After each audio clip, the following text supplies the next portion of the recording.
And welcome back, everyone. It's time for Daybreak and 10 on Color 10. We are on the air with you for the next 10 minutes without commercials beginning right now. And first, let's head on over to meteorologist Elisa Rafa with our forecast. Good morning, Elisa. Good morning. We are starting out mostly cloudy, warm, and humid. It is currently 73 degrees in Springfield with southerly winds and very humid dew points with that tropical air mass in place. Most of us are cloudy. You've got a few showers wanting to pop north and west of Monette. Might be sprinkling in Springfield, and you got a couple of showers up in Lake of the Ozarks. It's 73 degrees in Springfield and 72 degrees in Branson. As the kiddos homeschool today, you'll find some clouds outside of the window with temperatures in the middle and upper 80s. Laura is a Category 2 hurricane with 105-mile-per-hour winds, heavy rain still overtaking much of Louisiana. Laura continues to track north through Louisiana and Arkansas today, weakening to a tropical storm and then making this big turn to the east through the Boot Heel. That big turn to the east will keep us out of the way of the severe weather from Laura because it's still a rotating system. You could see the slight risk in Little Rock and then into Tennessee. We've got some marginal risk to the east and to the south, so you might find some strong wind gusts, but again, for the most part, we miss out on that. So cloudy skies today, temperatures in the upper 80s. The remnants start to arrive tonight. Heavy rain from West Plains to Mountain Home. Tropical showers south and east tomorrow morning. Notice they do not make it to the interstate or north and west of there because of that big turn to the east. It's really just our southeast portions of the area that are impacted.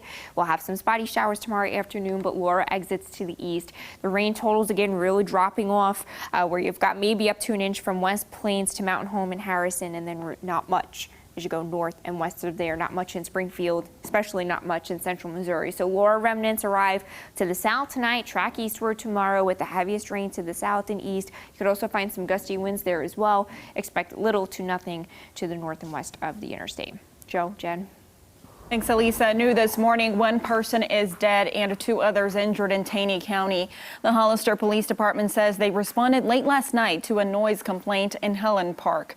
They found a man dead from apparent gunshot wounds. A woman in the area was taken into custody. Police then learned of 2 individuals on Maple Street who had been shot. Both were involved in the first shooting incident. They were taken to the hospital. We'll continue to follow the story and bring you any updates as we learn them. New CDC guidelines may change your decision on whether or not to get tested for the coronavirus. The CDC changed one of its considerations for testing for close contacts of someone who's infected. It used to say testing is needed for people with recent exposures with or without symptoms. Now it says you do not necessarily need a test unless you are a vulnerable person or if your doctor or public health department suggests you take one. Say, why the CDC said this, but it may be just because they're trying to address, different communities where there isn't enough testing. They want to prioritize people who really definitely do need the COVID test. We found out this will not change the way testing is done in Greene County, though. The department there says tests are a key part of its strategy to minimize the spread.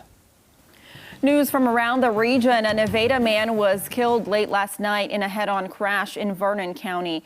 64-year-old Rick Clayton was driving eastbound in the westbound lane of US 54. His vehicle collided head-on with a semi-trailer, killing him. And one person was seriously injured overnight in a crash in Phelps County. The Doolittle Rural Fire Protection District said the crash happened on Highway T. When crews arrived on scene, they discovered the vehicle had hit a tree and rolled into a ditch. The driver was able to exit the vehicle but was suffering from multiple injuries. The victim was flown to a trauma hospital in St. Louis. A major animal rescue in Sedalia saw 78 cats removed from a home. Authorities got a tip that there might be unhealthy animals at that home, so they began investigating. Some of those 78 did not survive. Deceased kittens were also found in bags inside the residence, and approximately 27 dead cats were buried in the backyard. 2 people were arrested and taken to jail pending multiple charges of animal abuse and neglect. News from around America. A curfew was put in place in Minneapolis while a peacetime emergency was declared. The Minnesota National Guard was deployed after the suicide of a murder suspect. Authorities say it started with a shooting that followed a dispute. A man and a woman fled the crime scene. The female was detained later. Police found the male suspect but say he shot himself just before officers could reach him. Clashes then broke out between law enforcement and people on the streets downtown. Authorities blamed the hostile crowd on misinformation that was online. Protesters and police came face to face during another night of protests in Portland. A large crowd gathered outside the Portland Ice Building last night. Protesters were lighting upside-down American flags and so on. A laser can also be seen being pointed at officers on patrol. Authorities declared the gathering as an unlawful assembly. Police used smoke grenades to help break up the crowd. Officers also made several arrests last night. Making news around the world, a Typhoon Bavi hit Jeju Island with heavy rain and strong winds before making its way north on the Yellow Sea to make landfall in North Korea early today. Strong winds and rain hit along the coastline of the island. South Korea reported minimal damage from the typhoon, with international and domestic flights canceled. The white supremacist who killed 51 worshippers at 2 New Zealand mosques was sentenced to life in prison without parole earlier today. The judge imposed the maximum available sentence on 29-year-old Australian gunman Brenton Tarrant. It's the first time the sentence has been imposed in New Zealand. Those attacks happened in March of last year. They were targeting people praying at mosques and prompted new laws banning the deadliest types of semi-automatic weapons in New Zealand. During the 4-day sentencing hearing, 90 survivors and family members testified. Myanmar ordered all schools to close after reporting 70 new coronavirus infections, which is its biggest daily rise. All but one of the new cases were in one western state, each linked to an outbreak in the state capital of Sitwe, where a lockdown and curfew were imposed last week. Myanmar's outbreaks has been relatively small compared to other countries in the region. 6 deaths in that country, but an increase in COVID-19 cases by nearly 35% in just over a week has brought on some concern.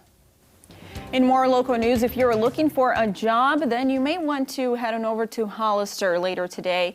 A drive-through job fair is happening from 9 until 11 this morning.